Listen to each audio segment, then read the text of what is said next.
Hi, it's Chris. In this video, we're going to show you how to remove and reinstall the grease filter on your Whirlpool microwave.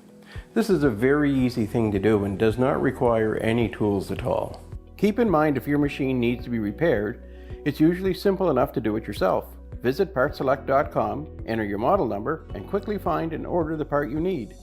So the main reason you're going to be looking at removing and reinstalling the grease filter is typically just to wash the grease filter out. Over time, as it pulls air and vapor up off of your range, it's going to leave a coating on that grease filter, and you're going to want to clean that off.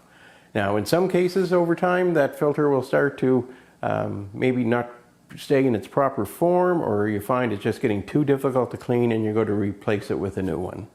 So the first thing we want to do in order to replace it is make sure that there's nothing on your range top below the microwave, so you get easy access to get in underneath the microwave. So once you're looking up on the underside of the microwave, you'll see the silver grease filter there right in the dead center of the base of your microwave.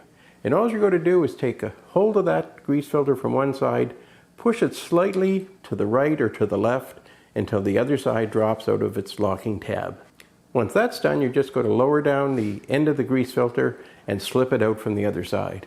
And now you can clean that filter if you want, or if you're replacing it, you can just discard the one you just removed. Reinstalling is just as easy. You're just going to bring your filter up into position, angle it up so one end goes in underneath the tab, push it all the way to the right or left, whichever side you've put it in. Now bring up the other side till it makes contact with the base of the microwave and slide it in the opposite direction so that that loose edge is now sliding into its tab.